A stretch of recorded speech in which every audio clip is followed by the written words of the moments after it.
को पावन अपने हाथ उठे।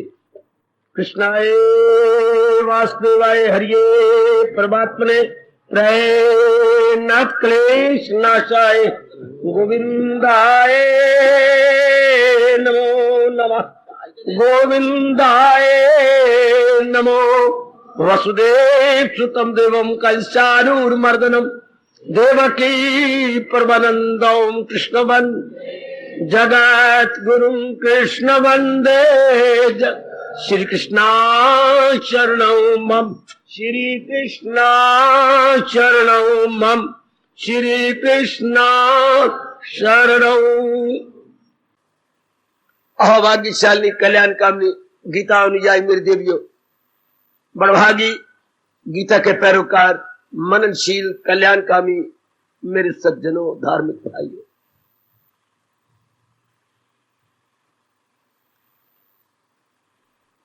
कोई माने या न माने, हम तो पूर्ण रूपेण मन में रख चुके हैं भगवान के आज्ञा के बिना तो एक पत्ता भी टस से मस नहीं कर सकता। बिल्कुल सत्य है। और इतना बड़ा उत्साह, इतनी लगन,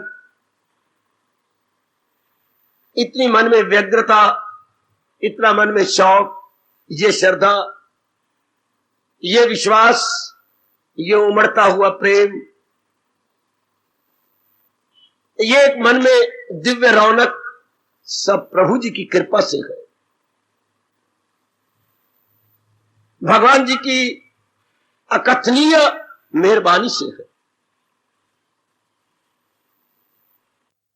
इतनी भी कृपा कर दे मेरे सज्जनों, मेरी देवियों, जो हमें वो समझा रहे गए, सुना रहे गए, बता रहे गए, वो हमारे अंतःकरण में सदा सर्वदा के लिए बैठ जाए। जो भगवान जी हमें दे रही है वो हमारी बात बन जाए, वो गीता जी के पन्नों वर्कों स्याही में न रह जाए, वो वक्ता की वाणी में न रह जाए, बल्कि श्रोता के अंदर उतर आए, जीवन में इंकलाब आ जाए। ये आजकल भगवान जी क्या कर रहे हैं? भगवान जी कायाकल्प कर रहे हैं। सब पूछो मेरे से मेरी देवियों, तो ये तो पुरानी मशीनरी की ओवरहॉलिंग हो रही है। जैसे हम अपनी पुरानी कार या साइकिल या स्कूटर वर्कशॉप में दी आती हैं ओवरहॉलिंग के लिए, पुराने पुर्जे वो नए पुर्जों में बदल देती है। इसे बोलते हैं देवियों ओवरहॉलिंग। रंग उतर गया, नया रंग चढ़ा देंगे, टायर नए लगा देंगे। एक बार तो आप कहेंगे ये मेरी कार है। हाँ सरकार, ये आप ही की है। यही ओवरहॉलिंग है कि मालिक भी अपनी चीज ना पहचान सके। ये भी एक हॉस्पिटल है, तन का नहीं अंतःकरण का। या हमारे अंदर के इरादे, हमारे विचार, हमारे जज्बात एकदम शुद्ध, पवित्र एवं दिव्य कर दिए जाते हैं, जिससे हम अपने कल्याण के योग्य या योग्य बन जाते हैं, अपनी भावना को पूरा होते हुए देख लेते हैं। इसे यही समझिए कि यह अंतःकरण का ओवरहॉलिंग स्टेशन, दूसरे शब्दों में हम इसे सत्संग कहते हैं। सत का संग अर्थात भगवान का संग, अपने मालिक का संग, वाणी के द्वारा संग करने के, एसोसिएट करने के, मिलाप करने के भी कई तरीके गए। ये हो गया गीता के ज्ञान के द्वारा महाराज जी का संग, अपने भगवान का संग, अपनी रियलिटी का संग, अपनी हकीकत का संग, अपनी वास्तविकता का संग। संसार में वास्तविकता क्या है? जब संसार नहीं था तब कौन थे? भगवान जी। जब संसार में प्रलय हो जाएगा तो कौन रहेंगे? उसको बोलती है भगवान। वास्तविकता क्या है? जो सदा रहे वो वास्तविकता है। संसार को परमात्मा नहीं बनाया था तो भी वो है, अब बन गया तो भी वो है। संसार में एक दिन प्रलय आ जाएगा, चूंकि जो चीज पहले ना हो और बीच में बने वो आखिर में भी नहीं रहती। यही वो अपने श्रीमुख से में पाठ पढ़ा रहे गए, मैं आदि में हूं, मैं मध्य में हूं, मैं ही अंत में, मैं अव्वल, मैं आखिर में हूं, डर नहीं। इसे आप सच्चाई मानना कल्याण कामनी मेरी देवियों, इसे आप मानना सत्यता। क्या है सत्यता? भगवान जी।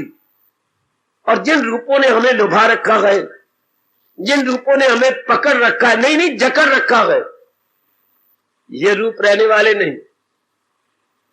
जो नजर आता है वो पकड़ा नहीं जाता, और जिसने रहना है वो नजर नहीं आता। इसी को माया कहती है। हर बात उल्ट पुल्ट हो जाए, माया का नाम यही है। जो चीज जाने वाली है वो टिकने वाली नजर आए, और जो हमेशा टिकी हुई है वो अनुभवी ना हो। लेकिन जिस पे भगवान की कृपा हो जाए, किस पे? जो दिलो जान से भगवान का प्यारा बन गया है। मेरे सज्जनों, ओ मेरी कल्याण कामनी देवियों, दिलो जान से, मन वचन कर्म से है। ध्यान देना, मन वचन कर्म से एक होके जो भगवान के बन गई, जो महाराज जी का बन गया, उसमें मेरे प्रभु की बड़ी कृपा होती है। आप ये कभी ना भूलना, जो भगवान ने बड़ी होशियारी के साथ गीता जी में अपने आप को मुकदमे से पहली पेशी में ही बरी कर दिया। भगवान पर मुकदमा चलाया गया था, ऐसा मान लो, तो मुकदमा तो कई महीने चलता रहता है, पर भगवान ने पहली पेशी में ही फाइल ठप करा दी। भगवान पे क्या मुकदमा चला था? भगवान पक्षपाती है, क्या अपने भक्तों का पक्ष लेती है, और बाकी कोई मरता तो मरे, गलता तो गले, पिटता तो पिटता रहे। भगवान को धर्मराज की कचहरी में हाजिर होना पड़ा। महाराज जी मुस्कुराए कि बहुत अच्छा हुआ, आपने मुझे इसी नाते से बुला तो लिया। तो फिर आप इसके विषय में क्या कहेंगे? ये जो एलिगेशन कईयों ने आप पर लगाया, ये कसूर जो आप पर लगाया गया, आपको दोषी ठहराया गया, आप कैसे आप इससे बचे? आप मानते हैं आप पक्षपाती हैं? बिल्कुल नहीं। तो आप आर्गुमेंट क्या देंगे कि आप पक्षपाती नहीं है? क्योंकि मैं सबका मां बाप हूं, सब मेरे ही है। अब देखिए कितनी होशियारी से भगवान जी उत्तर दे के पहली पेशी से ही छुट्टी ले रहे हैं। मेरे वास्ते खल्क, ये ना भूलना, ये बात हमेशा अपने मन में रख लेना मेरी देवियों। ना इससे मोहब्बत ना उससे गजब। मेरा किसी से विशेष प्यार नहीं, और ना मेरा किसी से विशेष द्वेष है। मुझे अर्जुन उतना ही प्यारा है जितना दुर्योधन। वाह, उसमें भी मेरा रिश्ता है, उसमें भी मेरा खून है। अब मैं क्या करूं धर्मराज? दिन रात जो मेरे प्यार में, मेरी मोहब्बत में, मेरी याद में, मेरे ज्ञान में, मेरी साधना में लगे हुए गए, वो मुझे अपने दिव्य प्यार से खींच ले अपने अंदर, तो इसमें मेरा क्या दोष है?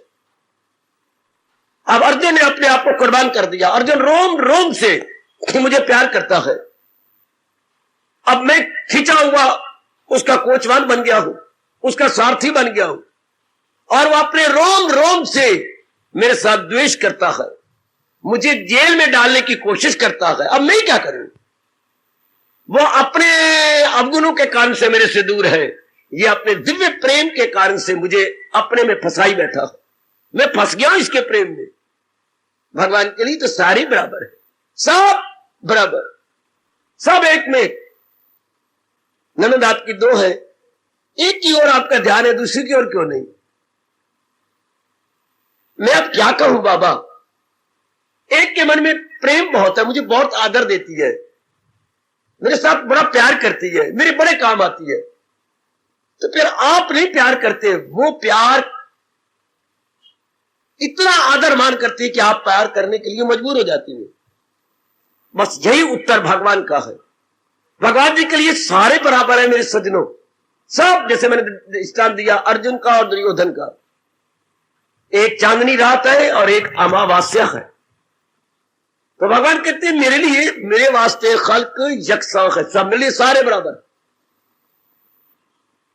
लेकिन आप जैसी जाप पे लगे हुए हैं, भजन में लगे हुए हैं, सिमरन में लगे हुए हैं, और पुण्य करने में लगे हुए हैं, भगवान जी के अनमोल फरमान के अनुसार अपनी बुद्धि, अपने मन को बनाए जा रहे हैं, दैनिक जीवन में आप भगवान जी की वाणी को उतारने की अपनी ओर से पूरी कोशिश करते गए। भगवान कहते हैं मैं अब क्या कर सकता हूं, वो मुझ में गए, मैं हूं उनमें मती। वो मुझे खींच लेते हैं अपनी ओर। भगवान करे ये प्रेम आपका और बढ़े, परंतु प्रश्न होता है भगवान के प्रति प्रेम कब बढ़ता है? अच्छा, ये प्रश्न बहुत अच्छा, तो फिर इसका जवाब भी हमेशा याद रखना। हमारे अनुभवी महापुरुषों ने क्या जवाब दिया? भगवान के प्रति प्रेम कब बढ़ता है? जब संसार के प्रति हमारा स्वार्थ घटता चला जाता। वाह, सुन सुन सुन, महापुरुषों की बातें सुन। मैं उन्हीं का भेजा हुआ आया हूं, उन अनुभवियों की बातें सुन लीजिए। मैं भी बहुत लाभ उठा रहा हूं, आप भी उठाइए। जो जो संसार से आपका स्वार्थ घटता चला जाएगा, भगवान के प्रति प्रेम बढ़ता चला जाएगा।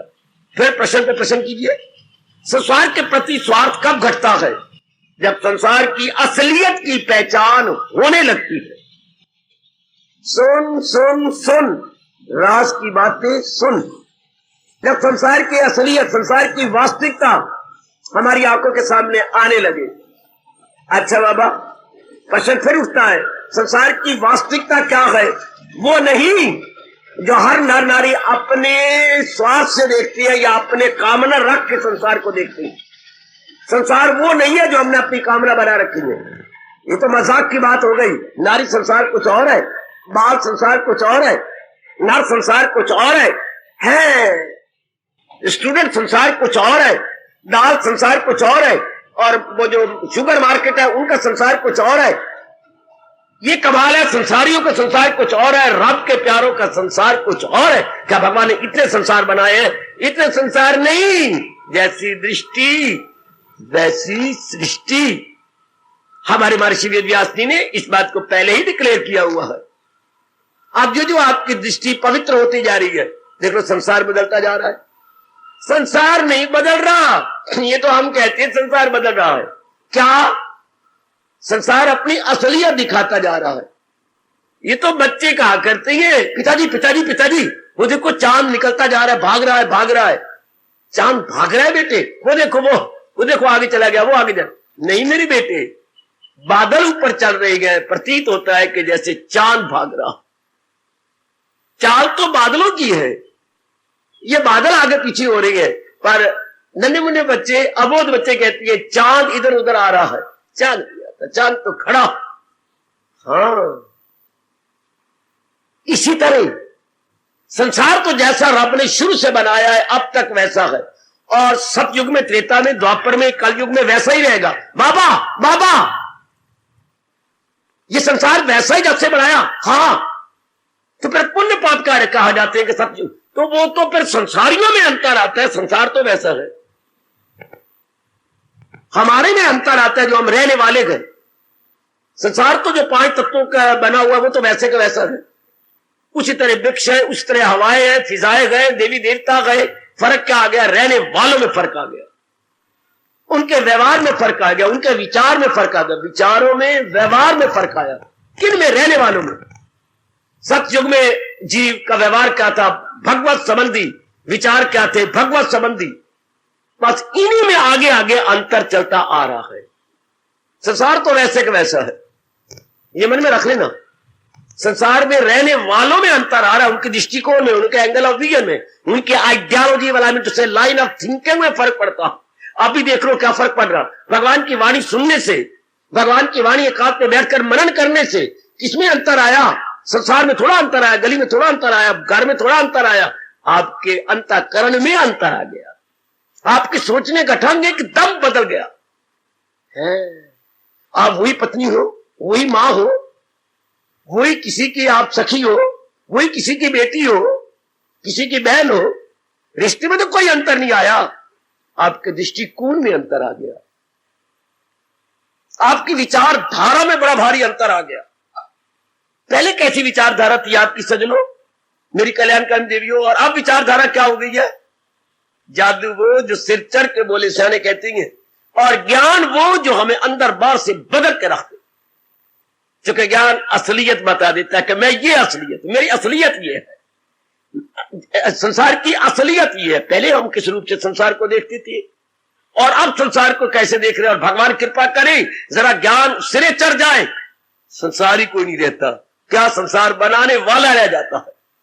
संसार के हर प्राणी हर पदार्थ पे मुस्कुराता हुआ वही नजर आता है जो इसको बनाने वाला है, जो इसका आर्टिस्ट है, जो इसका कलाकार है। अब तो हमारी कला पे नजर होती है ना, किसी से राग किसी से द्वेष, और जब अब कलाकार पे नजर हो जाएगी है तो कला हमारी आंखों के सामने होती हुई भी नजर नहीं आती। मेरे दो शब्द पकड़ो, कलाकार और कला है, art and the artist, art and the artist. अगर हमारी नजर आर्ट पर है तो आर्टिस्ट गायब है। भगवान ने क्या किया हुआ है। अगर आप कलाकार को देख रहे हैं तो कला गुम, और अगर आप कला को देख रहे हैं तो कलाकार गुम। आम 99% नर नारी की नजर कला पर है। ऐसे रूप, ऐसी चीजें, ऐसे वनस्पति वर्ग, ऐसे मनुष्य वर्ग, ऐसे प्राणी वर्ग, ऐसे दरिंदे परिंदे चिंदे इत्यादि, कलाकार को हमने गायब कर रखा है, जिसके कारण से इतनी रौनक है। जो इसका चित्रण करने वाला है उधर नहीं नजर है। इसलिए हमारे में क्या आएगा गया, अगर हम कला को देखेंगे आगे माया अपने दांव पे चला सकेगी, अब दांव पे चलाएगी।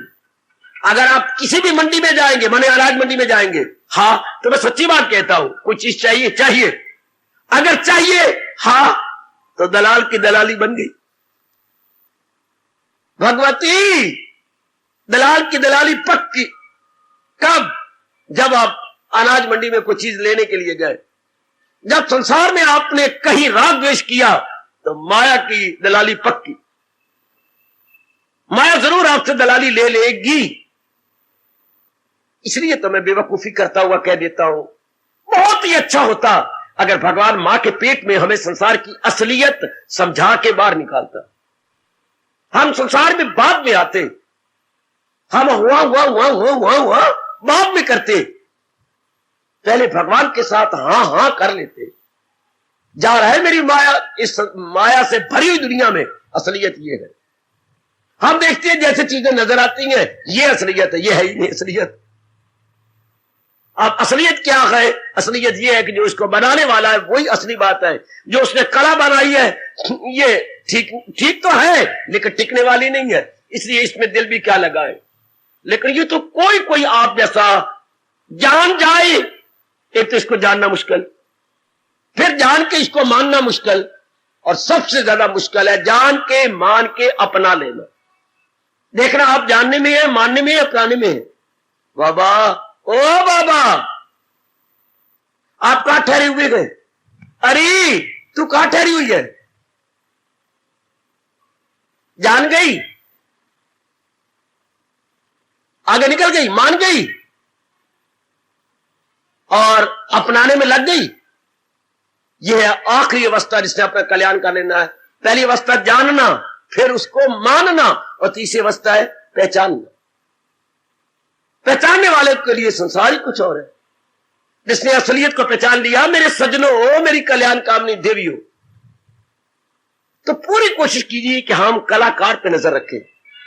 कलाकार कौन होता है? जो कला को बनाता है, जिसके द्वारा कला प्रकट हुई है। फिर वो तो मेरे भगवान जी हैं, जिसके द्वारा कला प्रकट हुई है। ये सारे संसार एक बड़ी सुंदर कला है, पर कला के पीछे ही कलाकार आता है। बड़ा अफसोस की बात के पढ़े लिखे मेरी देवियां, मेरी बेटियां, मॉडर्न गर्ल्स एंड बॉयज क्या कलाकार की तारीफ करते हैं, क्षमा कला की तारीफ करते हैं, कलाकार की तारीफ नहीं करते। इसके गुण गाएंगे, बृहस्पति के गुण गाएंगे, सब्जेक्ट भी बॉटनी ले लेंगे, बॉटनी की एक ही गहराई में जाएंगे, हाँ, लेकिन ये नहीं देखते इतनी तो गहराई में चले जाएंगे कि ये पत्ता है वृक्ष का, और पत्ते के बीच में धारियां हैं, धारियां में इधर उधर सारे अंग दिए हुए गए, और इन सारों में जो सेंटर में से धारी जाती है वो जो सारों को खुराक पहुंचाती है। इतनी गहराई में तो चले जाएंगे, लेकिन ये सारा कर कौन रहा है? किसके इशारे में ये सारा कुछ हो रहा है? नालायक और मूर्खों की इधर नजर ही नहीं जाती।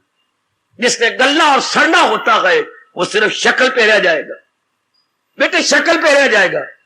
और जिसने कल्याण कर जाना है वो शक्ल, जिसने शक्ल दी है और जो सारा काम कर रहा है उसकी अकल पे चला जाएगा। शक्ल नहीं, जो ये सारा कुछ कर रहा है उसकी अकल पे चलिए। गीता हमें शक्ल से उठाकर अकल की ओर ले जा रही है। मैं थोड़े रूप में कह रहा हूं, आप सिर्फ आज के दिन आती है ना, जो केवल संडे एडिशन है, मेरी उनसे विशेषकर प्रार्थना, जो केवल आज के दिन तशरीफ लाती हैं। शक्ल पे गीता के कृष्ण क्या करती हैं? शक्ल पे नहीं, जिसने ये सारा कुछ बना दिया उसकी अकल पे जाइए। बस जो शक्ल से हट के अकल पे जाता है उसको मेरे भगवान अकलमंद कहते हैं, उसको बुद्धिमान कहती हैं। और बुद्धिमान के लिए कहती हैं, अर्जुन वो मेरी असलियत को पहचान लेगा क्योंकि मैं उसे और तेज बुद्धि कर देता हूं। हाँ, भगवान और भी तेज कर देती हैं। देखो ना, चाकू आपके हाथ में होगा तो तेज करवाओगे, अगर चाकू नहीं तो तेज किसको कराओगे? अकल होगी तो तेज हो जाएगी। हाँ, अगर अकल नहीं तो तेज क्या करवाना है? कोई चीज होगी तो हम उसे शार्प करेंगे ना। अब मैं अगला प्रसंग शुरू कर चुका हूं, 18वें श्लोक का प्रसंग अगला गुण ले चुका हूं। बात फिर दो ही चीजें हैं, कला और कलाकार। हाँ, वैसे मैं कह रहा हूं, मेरे प्रभु मुझे क्षमा कर दे, भगवान की नजरों में दो नहीं है, भगवान की नजरों में तो एक ही है, सुनर्जन नहीं कुछ भी मेरे सिवा। चूंकि कलाकार अपनी कला को अपने से अलग नहीं मानता। सच्चाई भी यही होती है। एक दिन इंद्रपुरी में, जैसे हमारे पुराण बता रहे गए, धार्मिक सम्मेलन हुआ मेरी देवियों। अच्छा, सब देवता निमंत्रित थे और वो अपने क्या श्रीमतियों के साथ आए हुए थे। कंधे के साथ कंधा श्रीमान श्रीमतियों ने लगा रखा था, फॉरेन कंट्री की तरह।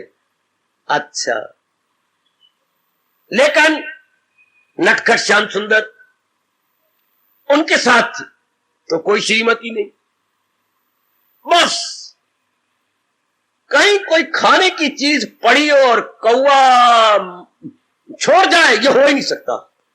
कहीं कोई थोड़ा जा वीक पॉइंट नजर आए और हमारे नारद जी छोड़ जाए, ये नहीं हो सकता। आहा आहा आहा, हाय, बहुत अच्छे, बहुत अच्छे, बहुत अच्छे।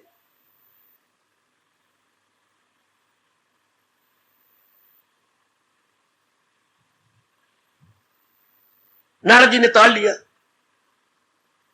आगे नीचे बड़ा आदरमान किया। भगवान की दिव्य शक्ति राधा ने बहुत आदरमान किया, बिठाया। नारद जी क्या बात है, आज आपके चेहरे पर वो हमेशा रहने वाली हंसी कहां गई? हंसी आप कहां छोड़ा है? अपनी मुस्कुराहट कहां छोड़ा है? ठीक ताड़ा है मैया, आपने ठीक ताड़ लिया, देख लिया, मुझे जान गई, तुम तो सब कुछ हो ना। क्या बात मैया, कहे बिना रहा भी नहीं जाता और कहते हुए संकोच भी होता है। वाह नारद जी, तो पहली बार आप कह रही हो मेरे से संकोच। फिर नारद को, जिसको मैं अपना बेटा मानती हूँ, लाडला बेटा मानती हूँ, प्यारा बेटा, क्या संबोधन दिए राधा ने, प्यारा बेटा, लाडला बेटा मानती हूं। तुम तो मेरे नारायण को इतने प्यारे हो, मैं तो तुम्हें बड़े फख्र से याद किया करती हूं। क्या बात क्या है, मेरे से संकोच? क्या मेरे में कभी अंतर देखा? आपने तो कोई अंतर नहीं देखा, पर आज नारायण में मैंने अंतर देखा है। मेरे नारायण में अंतर? आप में तो कोई अंतर नहीं, आज आपके नारायण में अंतर देखा। अच्छा, मेरे नारायण में अंतर? हां, भगवती अपना दिव्य हस्त उठाते हुए सब दिव्य प्रकाश कर दिया। जननी, जगत जननी, जरा देखिए सम्मेलन हो रहा है। हां, मैं देख रही हूं सम्मेलन हो रहा है और सबके साथ उनकी शक्तियां बैठी हैं। हां, ये भी देख रही हूं कि सबके साथ शक्तिमान के साथ शक्तियां, लेकिन आपके नारायण बिल्कुल अकेले बैठे हैं। यही बात मैं बड़े आश्चर्य में पड़ गया और यही बताने आया। ये क्या बात है नारद, तुम तो त्रिकालदर्शी हो। बड़ी जोर की हंसी राधा, बड़ी जोर की हंसी। तुम तो त्रिकालदर्शी हो, मेरे नारायण ने आपको बड़ी शक्ति दे रखी है, जो कुछ आपने मांगा है, हाँ आपको दिया, भगवान ने आपके लिए कभी इनकार नहीं किया। आप में से भक्तों के लिए भगवान ने वचन दे रखा है, हम भक्तन के भक्त हमारे सुन अर्जन प्रतिज्ञा मोरी, ये वचन करत रटा रहे। और तो कोई वचन मैं अपना टला दूं, छोड़ दूं, पर भक्तों का ये दिया वचन मैं कभी नहीं छोड़ सकता। हम उनके वो है, वो मेरे हैं। शाबाश। तो नारद, या तो आज मेरी नजरों में दोष है या तेरी नजरों में दोष है। मैया, आपकी नजरों में दोष कभी नहीं हो सकता, मेरी नजरों में दोष होगा। तुमने मुझे क्या कहा कि मुझे निमंत्रण नहीं दिया गया और बाकियों की शक्तियों को निमंत्रण दिया गया है। हां, ये कही ना बात कि वो देखी, वो सामने आपको मैया नजर नहीं आ रही? आ रही है, गौरी एक शंकर है, गौरी शंकर मैं देख रही हूं, सारे बैठेंगे, लेकिन मैया आप तो फिर देखिए वो वहां। नारद, अब मेरी वाम हो रहा, यही टू लेफ्ट, इधर खड़ा हो। पहले तूने मुझे दिखाई, अब मैं शक्ति मारती हूं। तूने अपनी शक्ति से मुझे दिखाया कि वो भगवान नारायण बैठेंगे और शक्ति उनके साथ नहीं है। हां, अब मेरी हो रहा।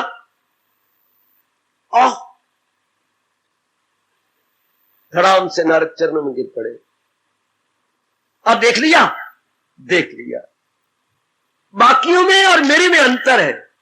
हां, बाकियों की श्रीमती उनके साथ है और मैं तो उनके अंदर हूं। वो देख, मैं उनके अंदर, इतना ही अंतर है उनमें और मेरे में। हाय, आहा आहा आहा। देख लीजिए, उनमें मेरे कोई अंतर है कोई? मैं तो उनके अंदर हूं, वो जरा बाहर रखी हुई है। हां, मैं उनसे बहुत आगे हूं। मैया, लगाया था तीर, पर वो पत्थर में लग गया। तीर तो लगाया था, लेकिन लगा पत्थर में, और तीर ही टूट गया। वरना किसी का कलेजा टूटना था, वो तो तीर ही टूट गया।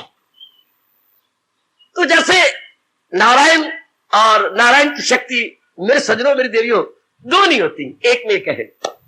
एक में एक, आहा आहा आहा आहा, एक में एक, कोई अंतर नहीं। इस तरह कला और कलाकार दो नहीं होते, एक होता। किसी कलाकार ने कोई चित्र बनाया हो, उनकी नजर से देखा जाए, मेरे सजनों, मेरे देवियों, तो वो उसको अपने रूप मानता है, अपना ही रूप मानता है कि ये मेरा ही रूप है। मैं ये हूं और ये मैं हूं, मैं ये हूं और ये मैं हूं। एक में एक, one and the same thing, one and the same thing. जैसे दुकान का नाम होता है नत्था सिंह प्रेम सिंह, ये नत्था सिंह कौन है, प्रेम सिंह कौन है? ना, ये तो मैसेज है। Nattha Singh, Prem Singh, one and the same thing, not two but one. जहां तक मैसेज का ताल्लुक है, दुकान का ताल्लुक है, जहां तक भाई का ताल्लुक है, एक बड़ा एक छोटा है, वो तो समाज की बात है, घर की बात है। लेकिन जहां तक एक दुकानदारी या सौदे की बात है, ये एक ही है। Nattha Singh, Prem Singh, one and the same thing, not two but only one. इस तरह शक्तिमान और शक्ति दो थोड़ी होते हैं, वो तो एक ही बात है। इस तरह कला और कलाकार एक। अब धीरे धीरे करके जो प्रभु हमारे पर कृपा करते जा रहे हैं और भगवान जी के ज्ञान को अपनाने की पूरी कोशिश कर रहे हैं, हमें पता लग रहा है ये सारा संसार उनसे जुदा नहीं है, इनसेपरेबल है, अभिन्न है। क्योंकि जिस किसी भी चीज में से भगवान की शक्ति निकाली जाए, वो चीज ही नहीं रहती, किसी में से भी है। भगवान न करे किसी अंग में से भगवान की शक्ति जाए, आपको कटवाना पड़ जाएगा। आरी से काटते हैं बच्चे अंग को, ताकि ये दूसरी ये जहर आगे फैल करके बाकी अंग के लिए वैर न कमाए। बच्चे आरी से काट देती हैं, चाहे आपका पैर है चाहे आपके हाथ है, ताकि यहीं तक बात खत्म हो जाए, ये जहर आगे न बढ़े। कहीं भी एक टहनी में से भगवान अपनी शक्ति निकाल लेती हैं, बड़े बड़े तेज कुल्हाड़ों से वो हिस्सा काट दिया जाएगा। तो महाराज जी की शक्ति के साथ ये सब कुछ हो रहा है। ऐसे विचारधारा बना चुके हैं, ऐसे आप इसको और भी दृढ़ करते जा रहे हैं कि महाराज जी की शक्ति जर्रे जर्रे में काम कर रही है।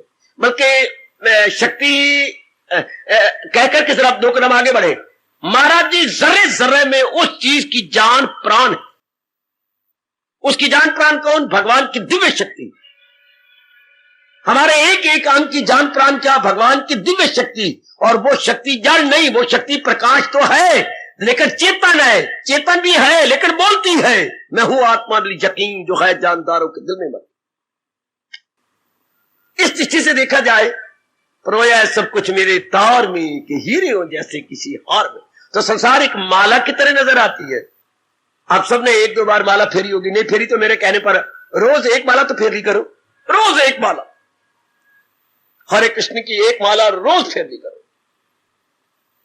हाँ, तो माला में हम देखिए ऊपर एक समेरू मन का और बाकी 108 मन के, इधर योनियां हैं 84 लाख, तो ये भगवान की शक्ति में परोई हुई है, भगवान की दिव्य शक्ति के अंदर माला तो अपने आप बन गई। भगवान की दिव्य शक्ति 84 लाख योनियों में क्या में से गुजर रही है। जैसे एक ही धागा 108 मन को में से इस सिरे से उस सिरे तक गुजरता हुआ ऊपर गांठ लगवाता। हाँ, तभी तो गांठ लगेगी जब इस सिरे से सारे मन को अपने में लेता आएगा और ऊपर जाके समेरू मन का वो भगवान का संबल होता है, भगवान का प्रतीक होता है। इसलिए हम श्रद्धालु जाप करते हुए समेरू मन के ऊपर नहीं उंगली ले जाएंगे बल्कि माला कोई घुमा लेंगे। अगर कोई गलत करती तो गलती आज के बाद ना करना, जो होगी गलती होगी। जब आप करते करते आखिरी मरते पे आ जाएंगे तो ऊपर एक समेरू मन का है सबसे ऊपर ला, फिर आप यूं नहीं जाप करते हुए जाएंगे, यूं मोड़ के इधर आ जाएंगे। है शाबाश, क्योंकि वो तो भगवान का प्रतीक है। समेरू मन का is nothing but the symbol of almighty, it is symbol, it is प्रतीक। अच्छा, जैसे ओम ए यूं लिखते हैं, यूं, ये भगवान का सिंबल है। इसने बनाते हैं तो ये गणेश बन गया, ये गणेश जी का सिंबल है। ये यूं भी रहा तो ये गणेश बन गया। हाँ, तो ये लकीर का नाम थोड़ा होता है, लकीर का नाम नहीं, ये सिंबल है, इससे गणेश जी याद आते हैं। और ये जो आपका शिवलिंग है इससे शंकर जी याद आते हैं। पत्थर का नाम थोड़ा है शंकर, ये उनका प्रतीक है, उनका प्रतीक, उनका सिंबल।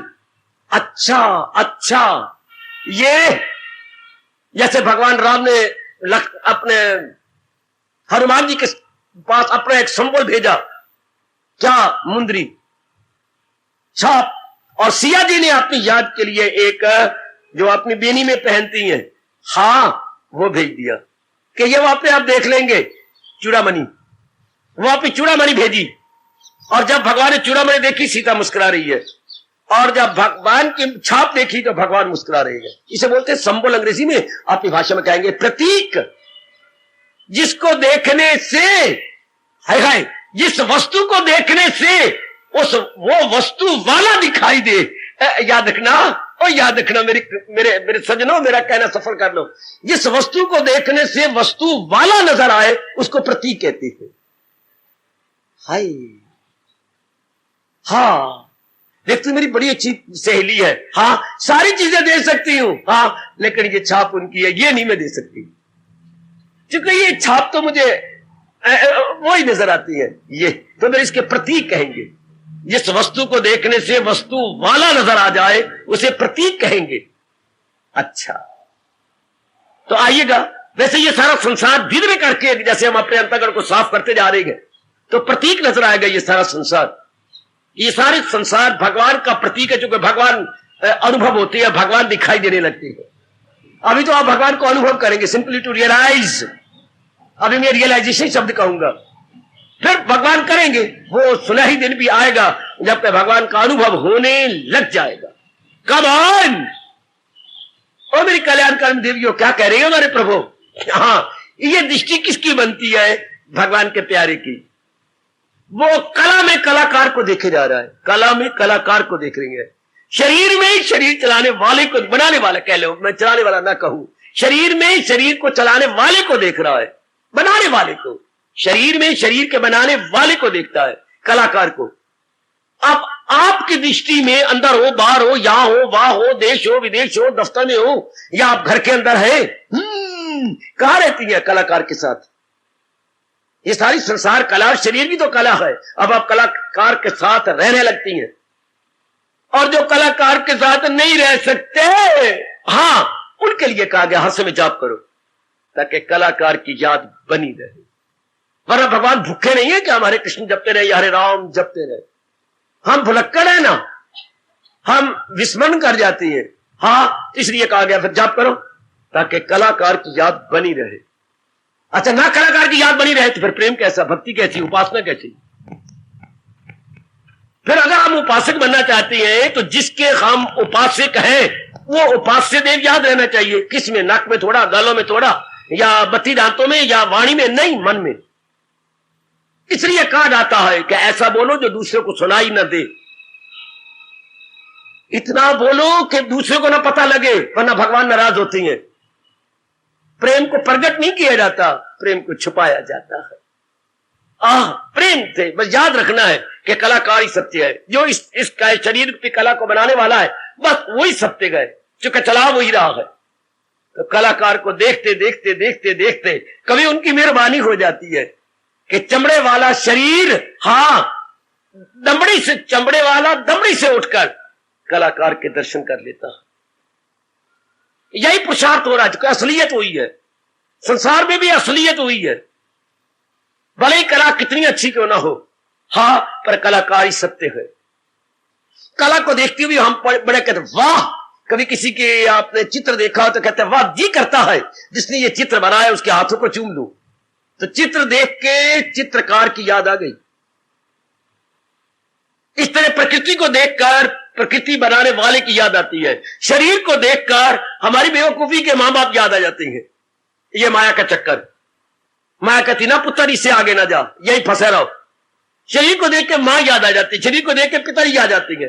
हालांकि शरीर को देख के शरीर की जान प्राण याद आने चाहिए, जैसे अब आपका हो रहा है। किसकी जान प्राण कौन है?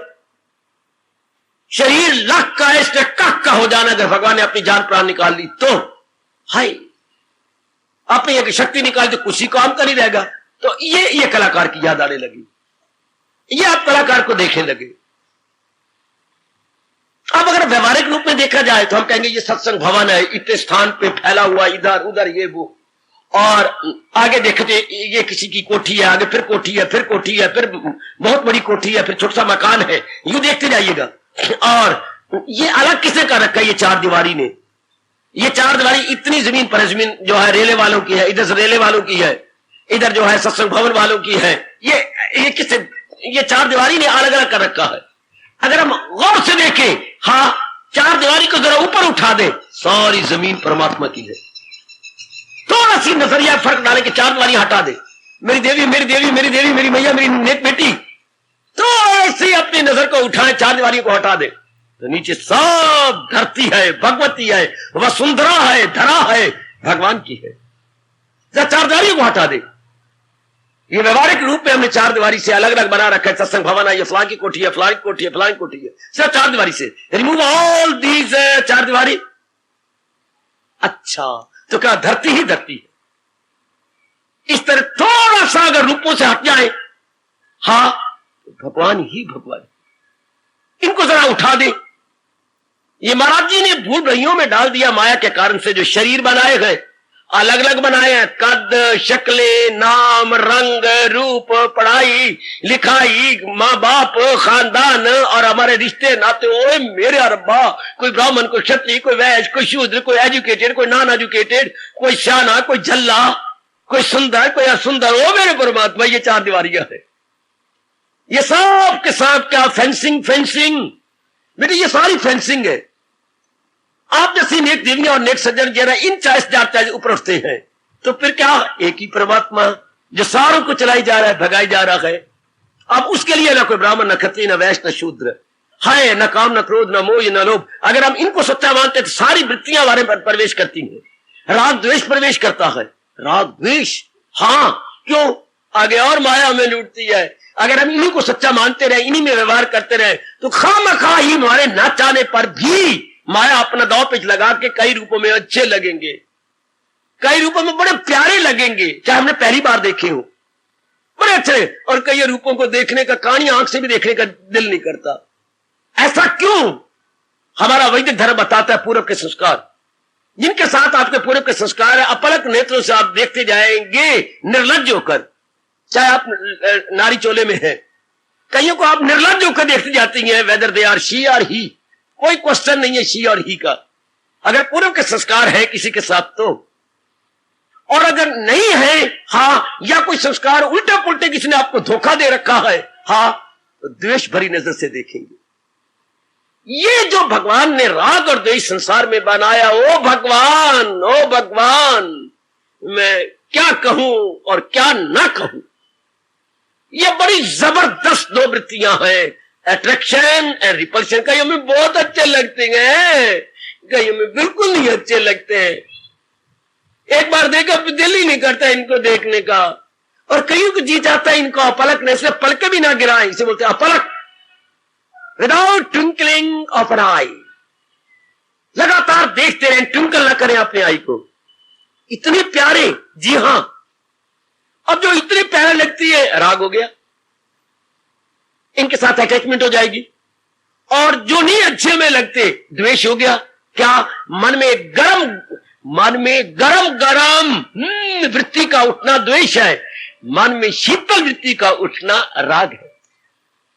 क्यों रब ने ये दो वृत्तियां बनाई? मैं दोनों हाथ जोड़ के माफी मांगूंगा, मेरे पास कोई जवाब नहीं इसका। मेरी देवियों, मेरे जैसे को पूरा जवाब देना चाहिए, लेकिन मुझे पूरा जवाब गुरुओं ने, आचार्यों ने और व्यास पिताजी ने नहीं दिया। ये कहती है इसका उत्तर क्या है? अकथनीय, नाकाबिले बयान, इनडिस्क्राइबेबल। इसका बयान नहीं किया जा सकता, इसको नहीं बताया जा सकता। ये बेचारे खुद हड्डियां करके अपने शरीर को रह गए, लेकिन नहीं परमात्मा ने, हालांकि खुद रब का रूप है, नहीं बताया, नहीं समझाया। व्हाई देयर इज राग एंड द्वेष इन द वर्ल्ड? इतना राग द्वेष क्यों? अच्छा, जिसको तू चाहती है हमेशा क्यों नहीं चाहती? हमेशा चाहती रहो क्यों? 2 महीने 2 साल चाहने के बाद तेरा दिल ही नहीं करता उसको, इतना प्यार से नहीं देखती।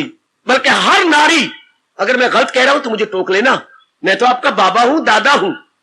हर नारी मां बनने के बाद वो प्यार पति के साथ नहीं कर सकती, बच्चा नहीं पलता है। ये भी माया की कारस्तानी है, यह भी माया का चक्कर है। कई बार आपने ताना मारा, अब मेरी तरफ ध्यान कम हो गया, तो फिर आपका पुत्र कैसे पालू? ये क्रांत से जवाब देती है, वो खरा जवाब। फिर ये इसको कैसे पालू? हाँ, मुझे अब दफ्तर में देर हो जाती है तो मैं क्या करूं? मुझे ये फारग ही नहीं करता। इसकी टटी टूटी साफ सूफ करके आती हो, फिर मैं चली जाती हूं उसके पास। अगर फिर साफ करके आती हो तो पेशाब की नली चल पड़ती है, ऊपर 2 प्रणाले बना रखे हैं रब ने, मैं क्या करूं? देख लीजिएगा, देख लीजिए क्या जवाब है आपके पास। आपकी आंतरिक शक्ति बच्चे में बट गई। जैसे 100 पैसे में से आपने क्या 40 पैसे निकाले तो बाकी 60 ही रहेंगे ना। अब जो आप बच्चे और बनाते जा रहेंगे, नारी का मन बढ़ता जाएगा, और भी बढ़ जाएगा, और भी बढ़ जाएगा। तो फिर अब ये कैसे बना हुआ है? जिसको हम चाहते हैं हमेशा नहीं चाहते। तो जो आज हमारा वैरी हो, हमेशा को नहीं वैरी रहता, नहीं हमेशा वैरी रहता। मैं आपको कई दृष्टांत दूं और आप 2-2, 4-4, 3-3 उंगलियां मुंह में डाल ले। मुकदमे चल रहे थे, हाँ, एक दूसरे को वार भी किए, अस्पतालों में 8-8, 10-10 टांके लगे। मैं उनको खास आए बैठे होंगे, मैं उनको नहीं कह रहा, मैं एक दृष्टांत दे रहा हूं, और नाम कोई नाम नहीं बतलाऊंगा, वो अपना अनादर ना समझे। मैं सबका हितैषी हूं। इतनी मार कुटाई हुई कि टांके लगे, एक को 10 लगे, एक को 12 लगे, इतने सिर खुल गए। हाँ, और आज उनके आपस में रिश्ते गए, उन्होंने लड़की दे दी है उसके लड़के को। देख लो, ये वो जमाना है मेरे बच्चे, ये वो वक्त है।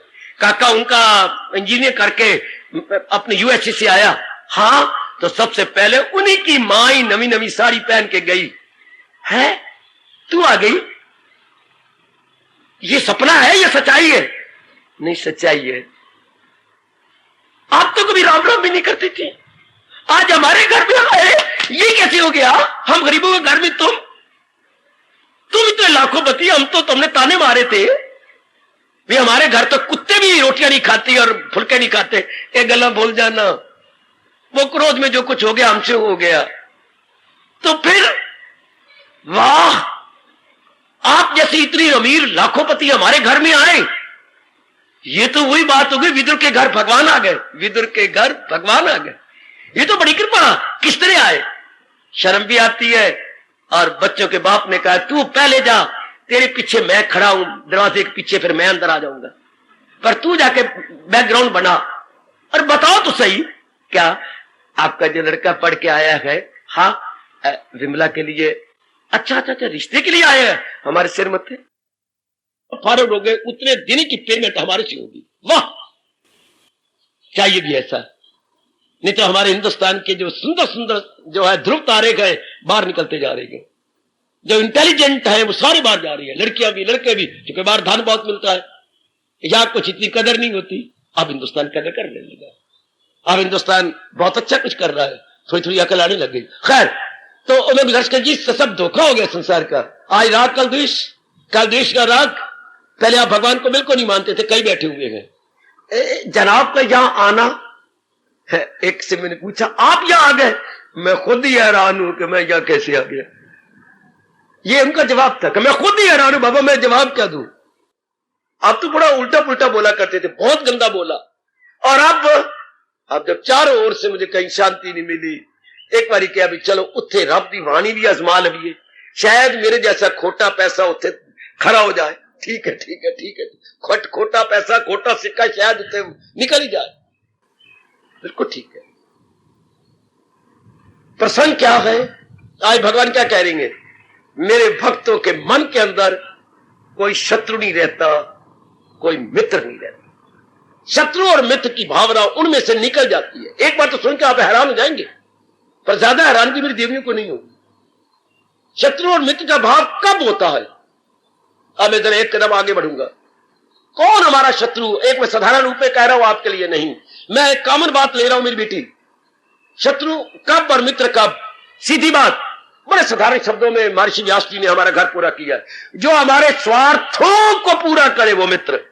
सिद्धि आओ सिद्धे, सिद्धि आओ सिद्धे, दीवार टप के आओ मेरे पुत्र, दरवाजे में से आओ बेटी, दरवाजे में से आओ, दीवार टप के नहीं। ना ना ना ना, आप सीधे आओ, सीधे। ये की मां ने कहा था पुत्र शादी करनी है तो दरवाजे में से आ, हाँ दीवार टप के, कोर्ट मैरिज ना कर, दीवार टप के। और बहुत अच्छे, बहुत अच्छे।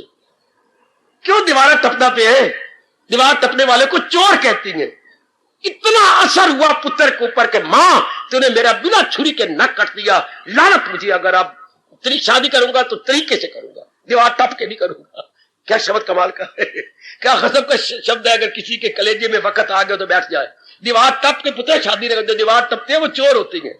सीधा दरवाजे में से बहू लेके आओ, मैं उसको छाती से लगाऊं, सीधा आना, सीधा, दीवार टप के नहीं।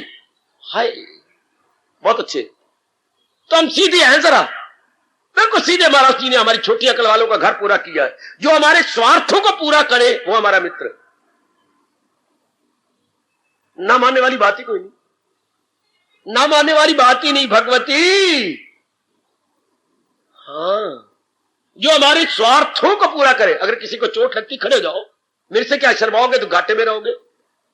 मां बाप से शर्माना घाटा, डॉक्टर से शर्माना घाटा, मौत को बुलाना है। डॉक्टर से शर्मा गए तो मौत नजदीक है, फिर मां बाप से शर्मा गए तो लक्ष्मी दूर है, और गुरु से शर्मा गए तो ज्ञान कभी स्पर्श भी नहीं करेगा आपके अंदर। तो मेरे से कोई शर्म की बात नहीं, क्योंकि आपने असलियत लेना है मेरे जैसों से। असलियत की पहचान जो मां बाप नहीं दे सकता, जो आपको पति या पत्नी दे सकती, वो हमारे जैसे आपका घर पूरा कर जाती है। इस संकोच की कोई बात नहीं। जो हमारे स्वार्थों को पूरा करे, मैं एक भी नहीं कह रहा, मैं एक वचन ही बोला, बहु वचन बोल रहा हूं।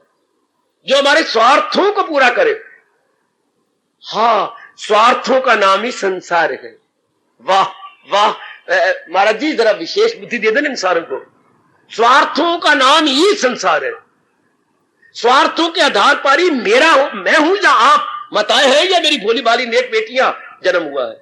वाह वाह, इसमें कोई शर्म वाली बात नहीं। स्वार्थों के आधार पर ही हमारा जन्म हुआ है। अच्छा, पर ये खुशकिस्मती आपकी, और मैं आप सबका मस्तक चूम लूं, क्या कि हमारे स्वार्थ पवित्र थे, हमारे स्वार्थ रजोगुणी नहीं थे। हमारे स्वार्थों में क्या भगवत भावना थी?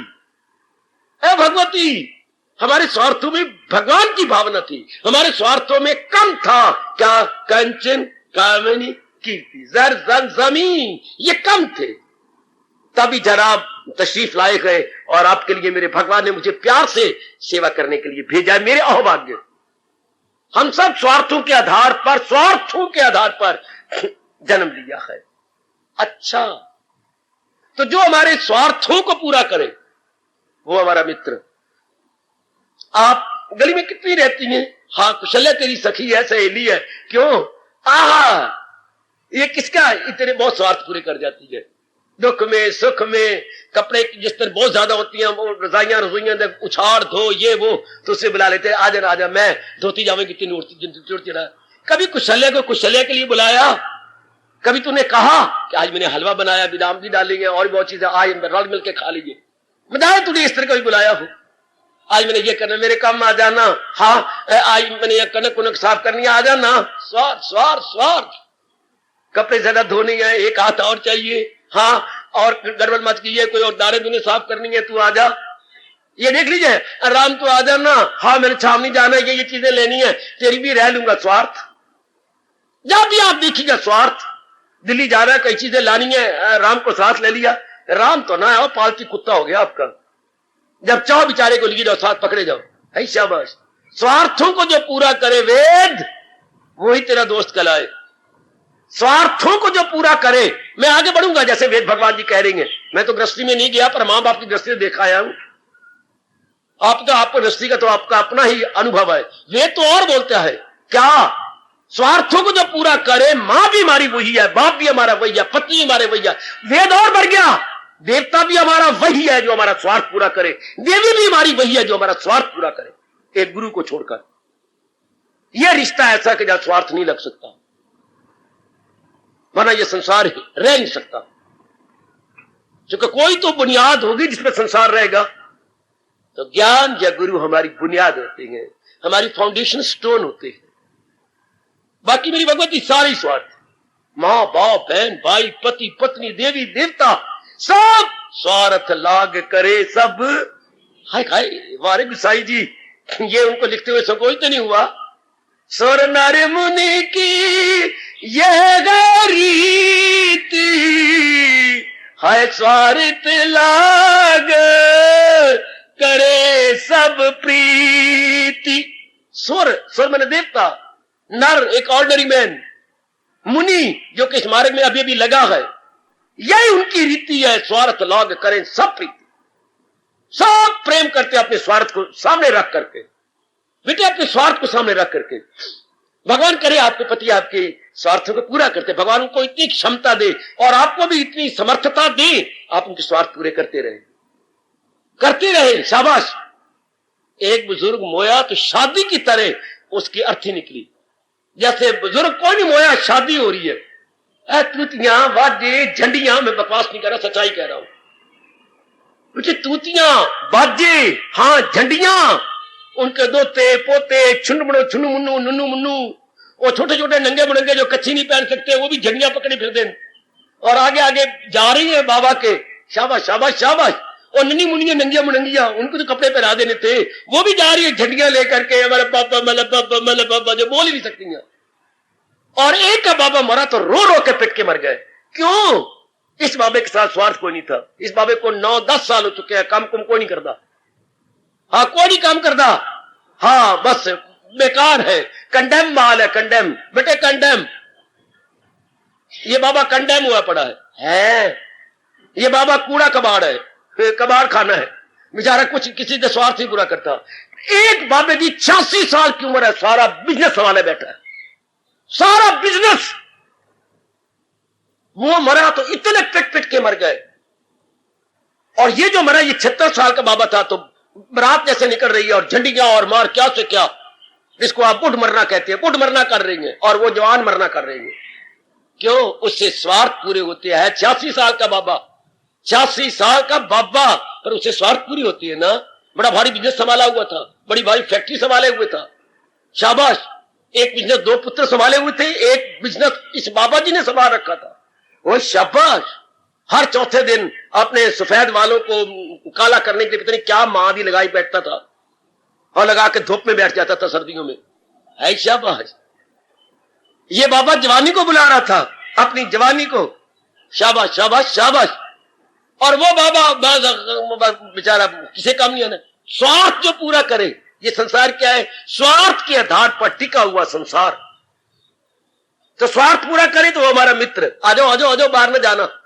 बेटी जो आपका स्वार्थ पूरा करे वो आपकी सहेली है, वो आपका पति है, वो आपका चाचा है, जो स्वार्थ पूरा करे, जो स्वार्थ पूरा करे। बाकी रिश्तेदार इतने स्वार्थ नहीं ना पूरा करते। एक कहावत आपने सुनी, बाबा कई कहावतें तो हमने नहीं सुनी, तू रहता जंगलों में है, पता नहीं स्वार्थ ये ले कहां से आता है तू कहावतें।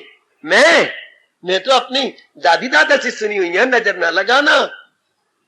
आपने नहीं सुनी होगी, आपकी दादी भोली भाली होगी, हमारी दादी तो बड़ी चुस्त और होशियार थी, उसी का छाया हमारे पर पड़ा हुआ है। क्या कहती थी, बड़ी अच्छी अपने कहावतें सुनाया करती थी। क्या क्या क्या क्या, हाँ सुनो, जो करे सी कम घ्यू है वो ना करे सी मात ना करे सी प्यू। जो शुद्ध घी पवित्र घी काम कर जाता है वो मां प्यू नहीं कर सकता। हाँ एक तो ये कहावत कि शुद्ध घी तो आज फिर मिले कहां जो घर से बनाया जाए, हो गैया का। जो करे सी घ्यू ना करे सी तेरी मात ना करे सी ओ मुल्तानियों तेरा प्यू, ना तो तेरा प्यू करे तो ना तेरी मां करे, जो कम घी कर जाएगा। और कहावत सुनो, हाँ और सुनो और सुनो और सुनो।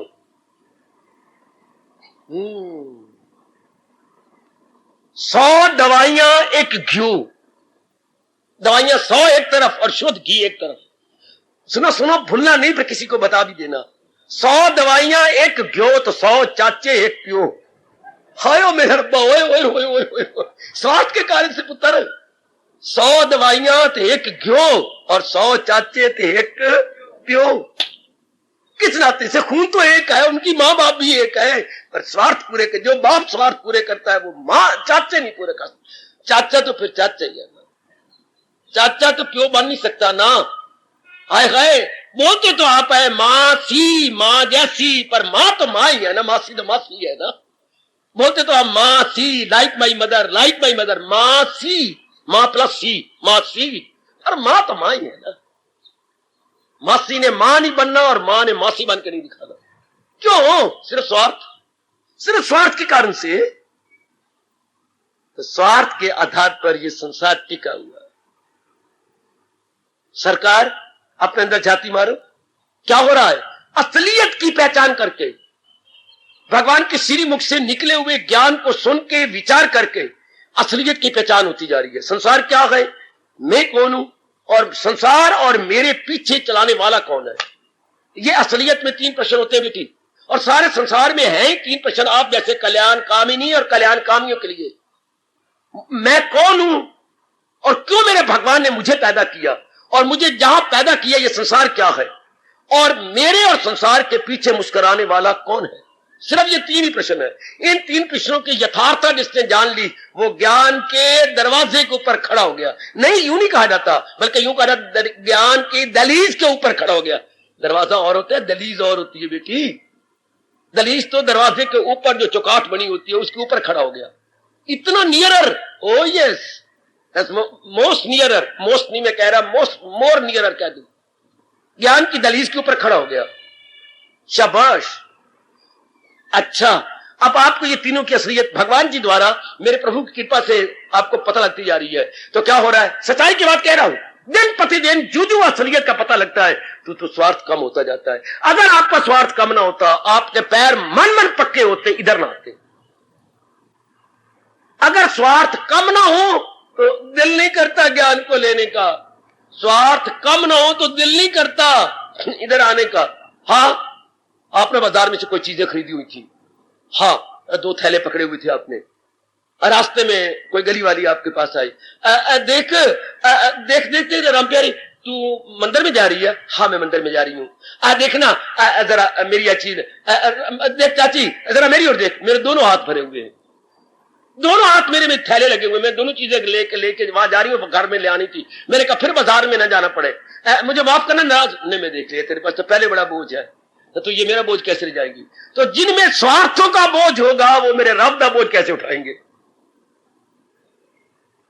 स्वार्थ कम होते जाएंगे तब आपका इधर आना रसदार आपके लिए बनेगा, आपके लिए मजेदार भी तब बनता है। स्वार्थ और भी कम हो जाए, और भी कम, ये असलियत की पहचान के बाद होता है। स्वार्थ और भी कम होते जाए, और भी। और जो मैं बार बार कह रहा हूं महापुरुषों की बात, जब भगवान की बात, प्रातःकाल जरूर उठा करो। क्यों? स्वार्थों को आग लगती है, स्वार्थ भड़कती है। अगर प्रातःकाल ना उठा जाए तो गीले लकड़ी की तरह दुखती है। स्वार्थ दुखना कुछ और है, स्वार्थ का सड़ना कुछ और। समझती है ना? बाबा समझती हूं। मैं रोटी को चोची नहीं कहती, रोटी को रोटी कहती हूं। अगर आप प्रातःकाल उठ के भगवान के श्री चरणों में हाजिरी न दें तो फिर स्वार्थ सड़ेंगे नहीं, दुखेंगे। जैसे गीली लकड़ी गीला गोबर दुखता है, या यूं कहूं पक्षी किसी नए नए पक्षी का फड़फड़ाना कुछ और है और लंबियां उडारियां भरना कुछ और होता है। जो प्रातःकाल नहीं उठते वो पक्षी की तरह फड़फड़ाते हैं, चलो आ गया सत्संग सुन लिया, 12वें अध्याय में घोटा लगा के तो 20 श्लोक पूरे कर लिए, ये फड़फड़ाना है। और आगे अपनाना, उसे अपना बना लेना, बीच में से अपनी नेगेटिव क्वालिटीज को निकाल देना, इंटरनली समथिंग एल्स। तो देखिए ना, जो जो स्वार्थ आपके कम होते जाएंगे तो आपका अंतःकरण पवित्र होता जाएगा। और सबसे बड़ी बात बता दूं, आपका मन अंतर्मुखी होता चला जाएगा। स्वार्थों ने हमें बाहर घसीट रखा है, आए गए स्वार्थों ने हमें बाहर मुखी बना रखा है। इसलिए मैं व्यास जी की बात बतलाऊं, महाराज जी ताकत आप देंगे, मैं तो आपके ज्ञान को याद करवा रहा हूं। यहां तक बड़ी भारी जुर्रत करके व्यास जी कहती हैं, अरे सुन सुन सुन, इसे मैं कहेंगे उर्दू में दलेराना ऐलान। किसका? भगवान वेद व्यास का। बेटे साहसपूर्ण घोषणा, साहसपूर्ण घोषणा। क्या घोषणा? दिलेरा या बोल्ड डिक्लेरेशन क्या है? स्वार्थ समाप्त, प्रभु प्राप्त। हाय, बहुत अच्छी घोषणा है, बहुत अच्छी घोषणा। जिस घड़ी, वो घड़ी बड़ी सुनहरी घड़ी होगी जब अपने सारे स्वार्थों को आग लग जाएगी। यू ज्ञान अग्नि में जाते गए जल, बुरे हो अमल या भले हो अमल, ये सारे स्वार्थ खत्म। तो फिर भगवान मिलने में देर क्या है? फिर तो कहीं दूर जाना है, भगवान को कलकत्ता मिलने जाना है, मद्रास जाना है, नहीं, अपने में ही गोता मारना है, अपने में। ओए मद्रास नहीं जाना, कलकत्ते नहीं जाना, कहीं गया जी नहीं जाना, पहेवा नहीं जाना, अपने में गोता मारना है। तो अपने में गोता कौन नहीं मारे? स्वार्थ में बाहर ले जाता है, स्वार्थ में घसीटता है। दफ्तर से 1 बजे वो रोटी खाने के लिए आए, श्रीमान जी पकाई नहीं, क्या बात? अब मैं क्या करूं? देखो ये मुझे बार बार ले जा रहा है, बार बार काका बाहर ले जा रहा है। कई बार मैं अंदर आई पकाने के लिए, वो देखिए सारा चकला वेला सामने रखे बैठी हूं, लेकिन ये मुझे फिर बाहर ले जाता है, फिर बाहर ले जाता है, मेरा सारा टाइम इसमें। चलो कोई बात नहीं, मैं जाके होटल खा लेता हूं। इसी तरह हमें स्वार्थ खिंच खिंच के बाहर ले जाती है। मेरा वो काम रह गया, मैंने वो करना था, मैंने वो करना था, मैंने वो बनाना था, मैंने वो बनाना था। और उधर हमारे कृष्ण क्या कह रहे हैं? जो इंसान करे ख्वाहिशें लगाया, ख्वाहिश नहीं लगाया। इस सिर में कंघी मार के आया कर पुत्र, ताकि एक एक रोम खुल जाए। थोड़ा सा पानी, जरूर तेल मारना, थोड़ा सा पानी डाल के कंघी मार दी, ताकि एक एक रोम आपका खुल जाए और एक एक बात आपके अंदर चली जाए। भगवान ने बहुवचन लगाया है, विहाय कामान या सर्वान, कामान बहुवचन, फिर सर्वान। और आपको ये भी जरूरत पड़ गई बहुवचन लगाने के बाद फिर सर्वान कहा। हाय, पहले पिताजी ने कहा वो चीजें उठा के लिया। अच्छा पिताजी, जो कमरे पड़ी हैं सब सारिया चीजें, ये क्यों कहा? पहले के वो कमरे में से चीजें उठा के लिया, फिर सारिया चीजें अर्थात कमरे में सफाया करके पोछा मार के। पहले भगवान ने कहा कामान, इट इज बहुवचन प्लूरल। फिर रब को जरूरत पड़ी कृष्ण को कि सर्वान साथ कहे। थोड़ी संस्कृत जाने वाले जरा हैरान हो जाओ, थोड़ी संस्कृत का ज्ञान हैरान हो जाओ। कामान के साथ सर्वान लगाने की जरूरत क्या है? कामान इटसेल्फ बहुवचन, फिर सर्वान लगा रही है, अर्थात बिल्कुल जड़ से उखेड़ देनी है संसार संबंधी कामनाएं। इन अदर वर्ड्स एलिगोरिकली मीनिंग ले, अगर आप लाशने का अर्थ निकाले तो जड़ से काट देनी है, ताकि फिर ना पनप पड़े संसार संबंधी कामनाएं आपके अंदर। उस अवस्था में रब कहती हैं क्या ख्याल उसके मन में विचार। और व्यास जी ने क्या कहा? स्वार्थ समाप्त, प्रभु प्राप्त। जरा अपने सीने पे, जिगर पे लिख ले मेरी बेटी, तो भगवान के प्यारे को स्वार्थ ही कोई नहीं। हाँ, तो स्वार्थ नहीं तो फिर मित्र कौन और शत्रु कौन? ये तो अपने स्वार्थ के कारण से था ना, जो हमारे, मैं फिर वहीं आ जाता हूं, जो हमारे अधिकतम यानी मैक्सिमम, उर्दू वालों, ज्यादा से ज्यादा स्वार्थ पूरे करे वो हमारा मित्र है, और जो हमारे ज्यादा से ज्यादा स्वार्थों को चोट मारे वो हमारा शत्रु। सीधे शब्दों में उल्ट उसके, जो आपके स्वार्थों को चोट मारे, बाधा डाले, हाँ आपकी खुशी में बाधा डाले, वो कहते ये पता नहीं इसके साथ मैंने पिछले जन्म में कोई वैर कमाया होगा, बात बात में पंगा लेती है, बात बात में मेरे मार्ग में रोड़ा डालती है, कोड़न कहीं की मर जा, सारा रब करे मरे तू सोमवार वाले दिन, तेरी अर्थी के पीछे भी कोई ना जाए। हाय मेरे रब्बा, एतवार में मरेंगे तो सारे जान गए, तो सोमवार मरे कोई नहीं जाएगा।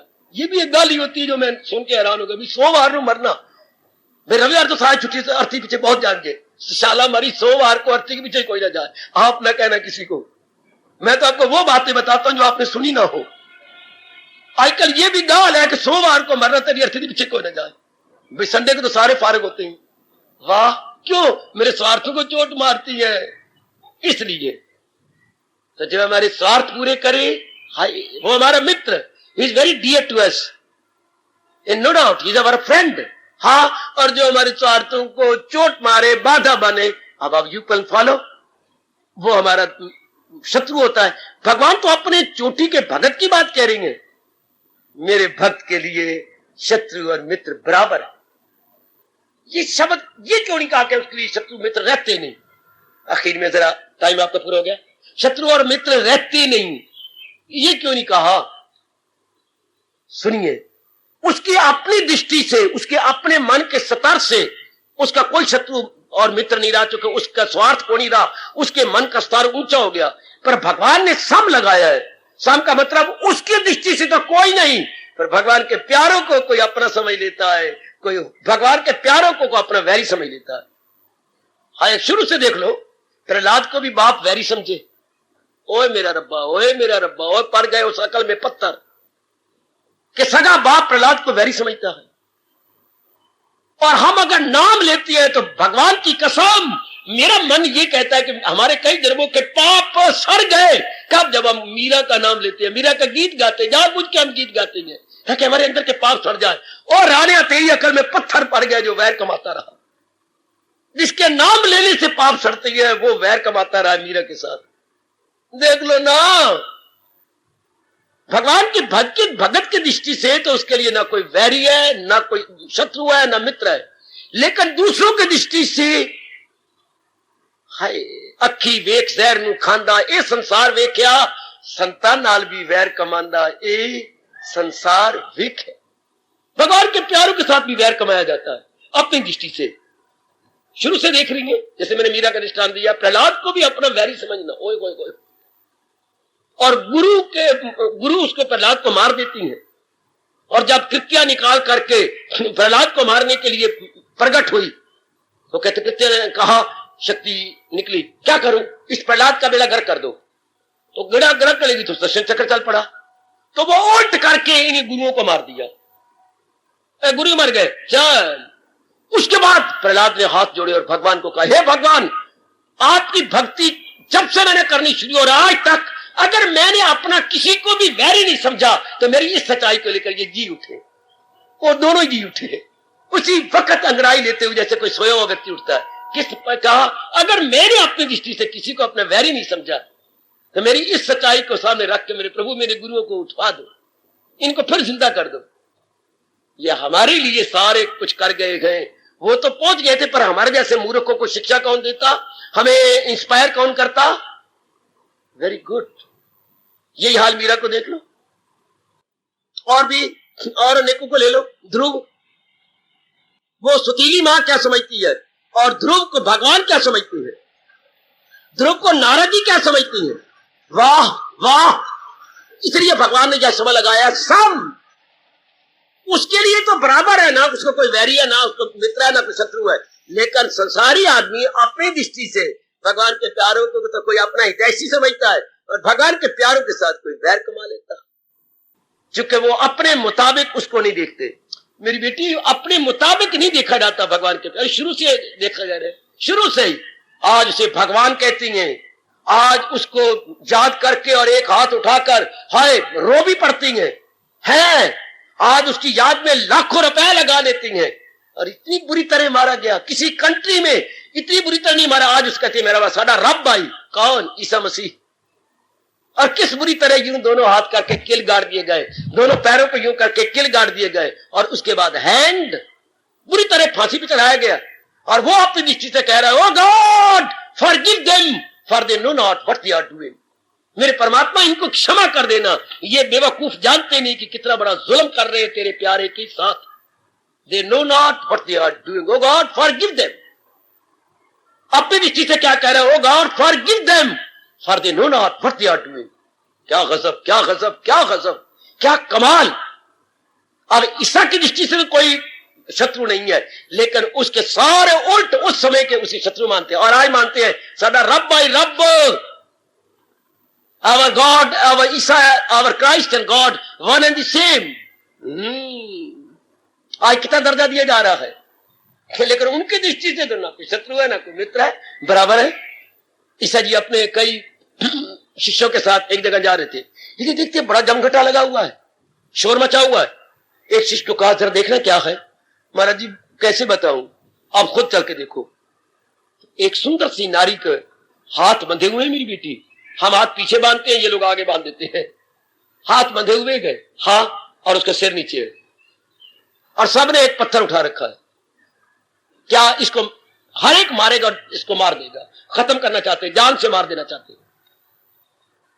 इस बीच में आगे दोनों हाथ खड़े किए। सज्जनों, इसको मारने से पहले मुझे बता दीजिए ने क्या कसूर किया। इस एक नालायक ने अनेकों के कैरेक्टर को तबाह कर दिया। ये इतनी गंदी है, इससे पूछ लो। आंखें नीचे करनी, ये जो करे ठीक करे।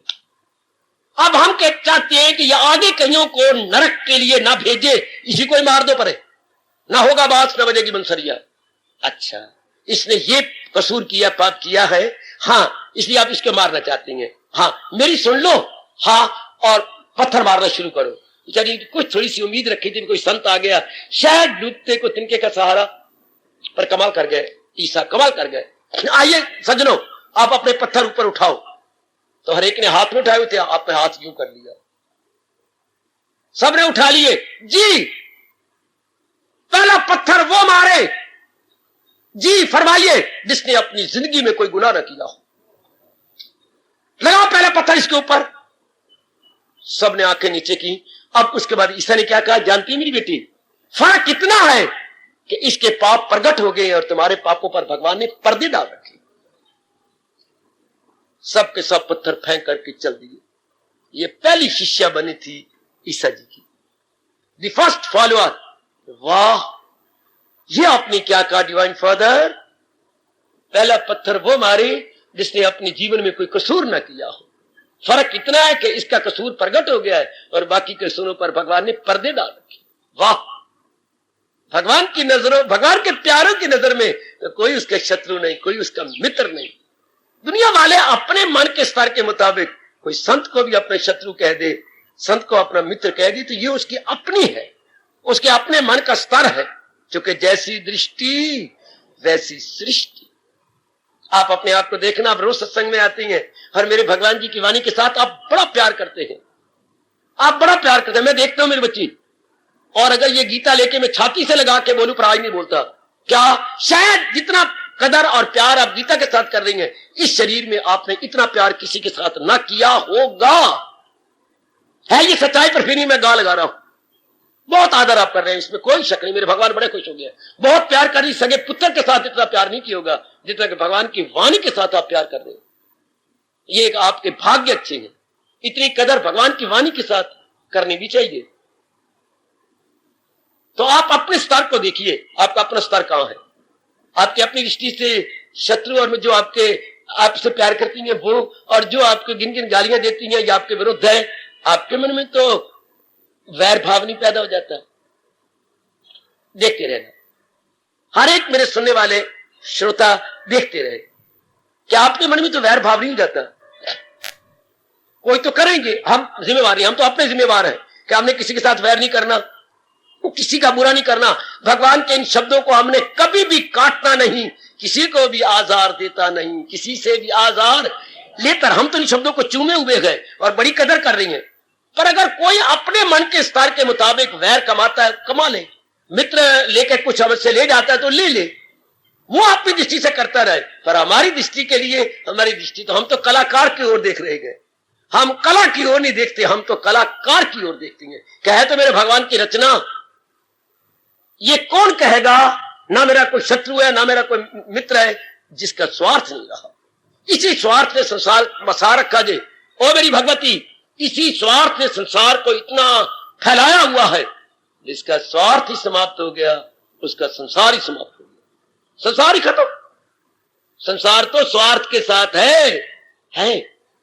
आखिर में कह दूं, संसार चल रहा है स्वार्थ के साथ और भगवान कायम है सच्चे प्यार के साथ।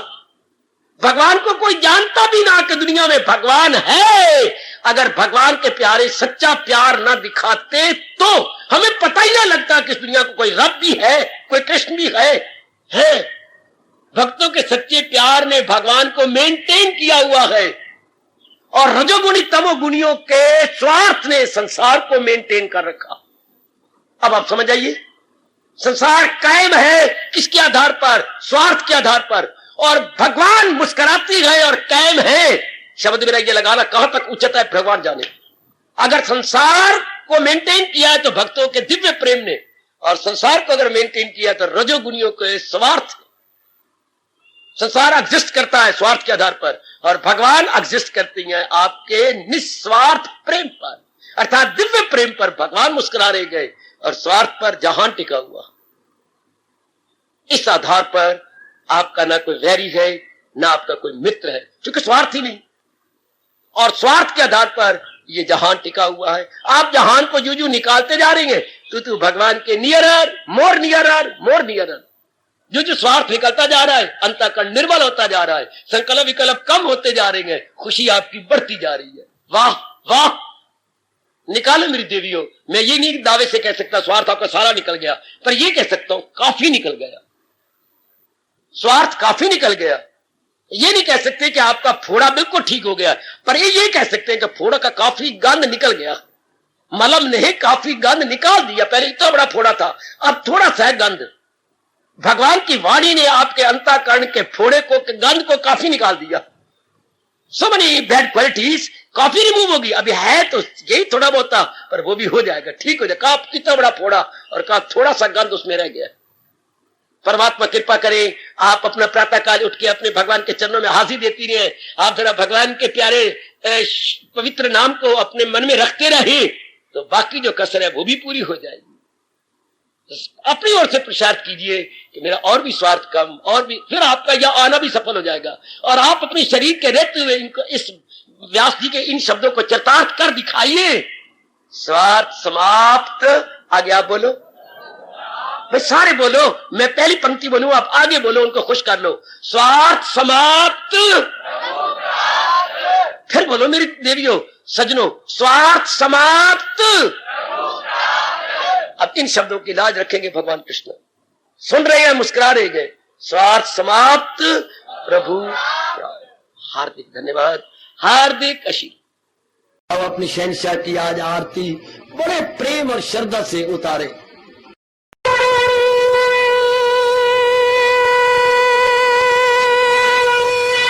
ओम जय जगदीश जय हरे स्वामी जय दीनानाथ हरे भगत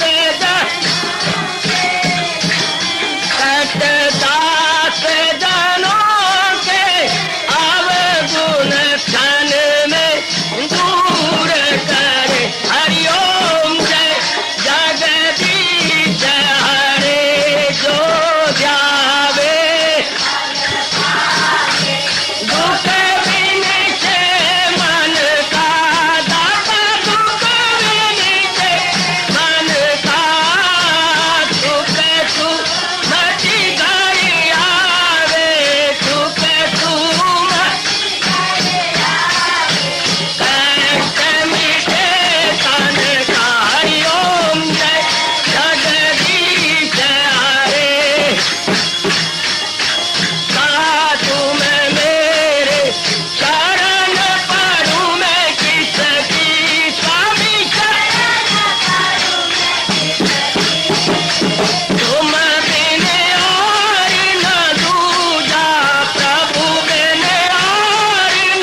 भवन्तु सुखिनः सर्वे सन्तु निरामयाः सर्वे भद्राणि पश्यन्तु मा कश्चित् दुःखात् भवेत्। हरि ओम शांति शांति शांति। ओम प्रभु इसलिए भगवान कृष्ण की जगत गुरु भगवान कृष्ण महाराज की सफल करना इसलिए हार्दिक धन्यवाद।